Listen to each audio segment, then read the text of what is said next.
Davis, and I am back with Mental Health Chats. And I am really excited because I've got a lady on today called Swain, and I have known Anne for many, many years. So hello, Anne, how are you?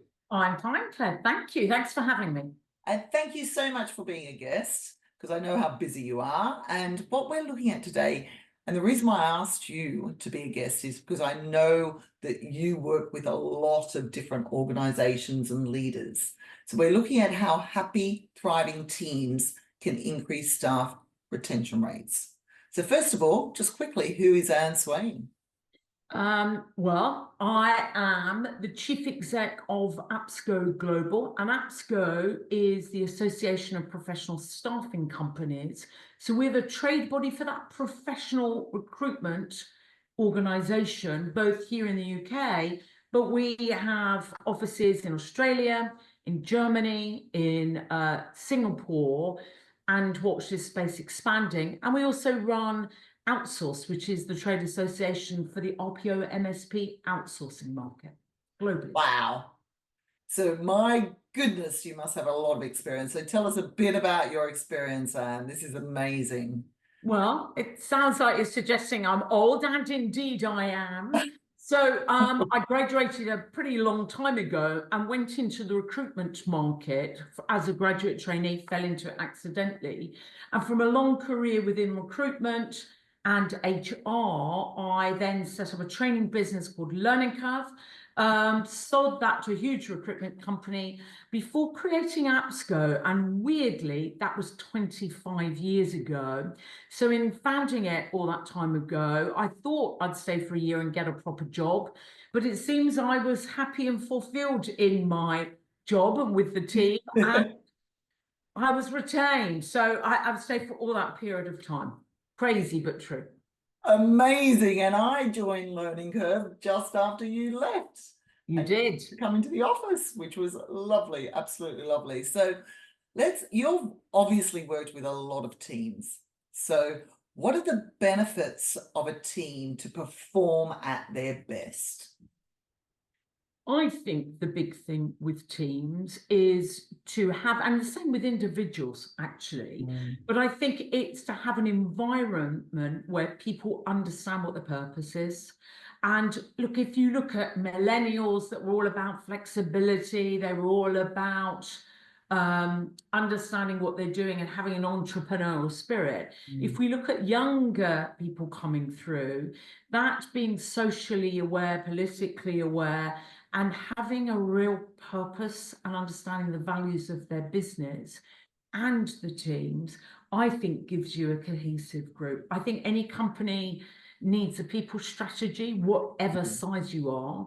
And if we look in recruitment market, there's often smaller companies that may not have an HR person to really curate an environment for their staff and their teams to really fulfill their purpose. But actually, every company from their number one employee needs a people strategy. Who are we? Who are the people that we need to fulfill this purpose? And how can we create an environment and a culture that means they thrive and the teams that they're in thrive?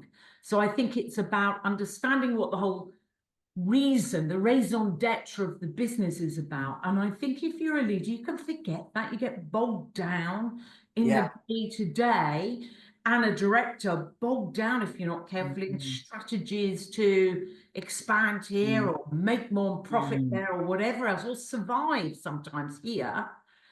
And you can forget stepping back. Why are we here? What is this all about?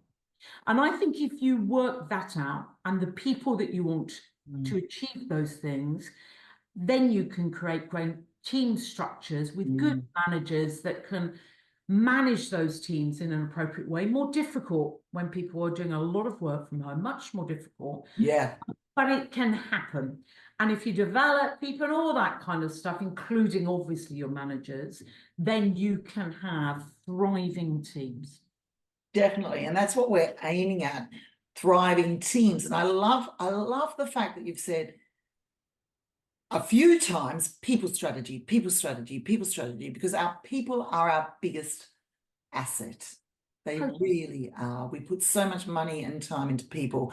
And what I found is that so many employers at the moment are navigating a really, really tricky, challenging hiring landscape. It's Yeah. really, really hard to hire the right people. So why, because it's hard to hire the right people, why does this cause problems for teams to actually perform at their best? I think there needs to be a reality within teams. There are times when you have someone within your team is not performing appropriately or shouldn't really be in the team. I Yeah, think the difficulty in finding great people means that sometimes you really cling on to people that aren't yeah, right. yeah, And there are times when you can have somebody who is actually a sort of secret killer in the team, in the sense they can bring the rest of the team down, either through a lack of performance or a poor attitude or just the way they behave, whatever it may be. mm, So I do think it's difficult. Plus, every time you bring someone new into a team, it changes the team dynamic. And we know all of the, the stuff of, whether somebody's getting to the stage of performing, norming, and yeah, all that kind of all stuff. We've right, all yeah, done that training decades ago. But the reality is, we need to recognize that every time there's a change in a team, someone coming out or yeah, someone new coming in, the dynamics are changed.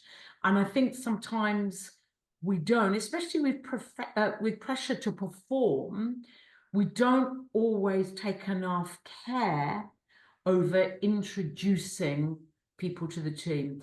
One of my yeah, guilty yeah, pleasures is watching mm, this sort of Monkey Life program, which is a documentary about this amazing place for apes and monkeys in that, where is it, Devon or Dorset or where it is. And what always amazes me is they get some new chimp or orangutan or whatever, or a capuchin monkey, whatever it may be. yeah, And when they introduce them to a team, all hell breaks loose. But they yeah, really do it gently, and they take an amazing amount of care, because the other apes can gang up and, be yeah, violent, whatever.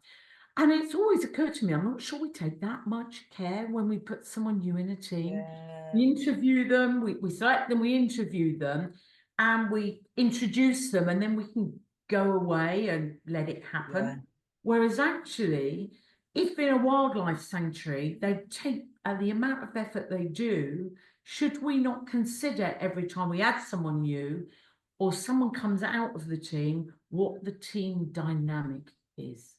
Oh, wow. And that goes with the coaching I do on positive intelligence, because that's all about looking at our negative brain and all those negative thoughts we have and the Yeah. team dynamics on those negative thoughts and turning them into positive thoughts and how to handle conflict, etc.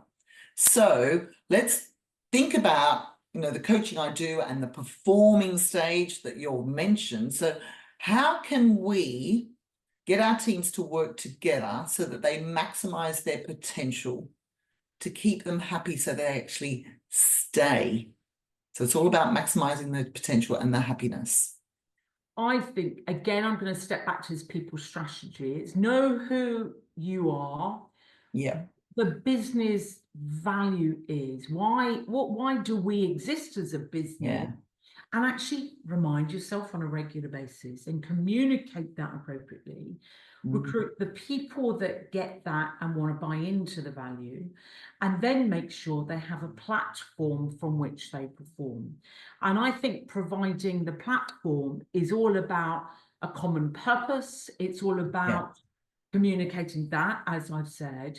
Then it's about making sure that within that team, people are developed so they can yeah, perform well, that they have the skill sets to perform well, and they have the skill sets for the next role that they may want to do, or additional skill sets that they may not use in the business, but wouldn't it be great to learn yeah, another language, whatever, so that people are developing in themselves.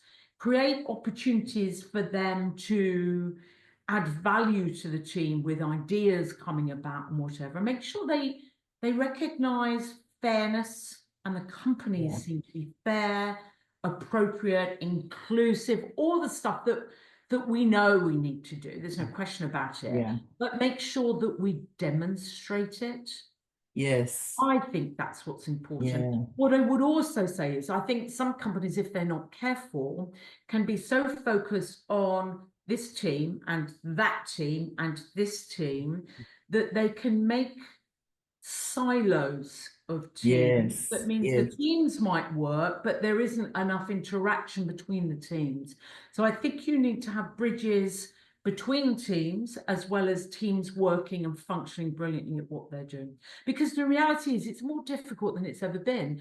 If you have people working from home 2 or 3 days a week, then it's quite difficult. Very And hard. one, to feel engaged, and two, to really feel positive. That's Yeah. hard. Yeah, and I love the way that you have stress of feeling part of the team, feeling like you belong.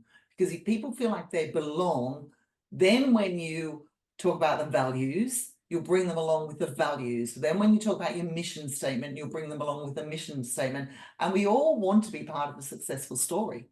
Yeah, don't we just? And it's all about being part of a successful story. Oh, you've been amazing, Anne. Thank you so much for your wise words.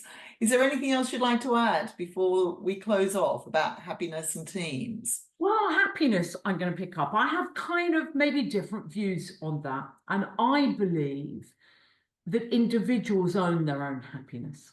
Okay. So do I. I don't believe any employer needs to be tasked or to take the responsibility to make everyone happy. I think you need to create a platform where they feel comfortable and welcomed and enabled to do the stuff that makes them happy.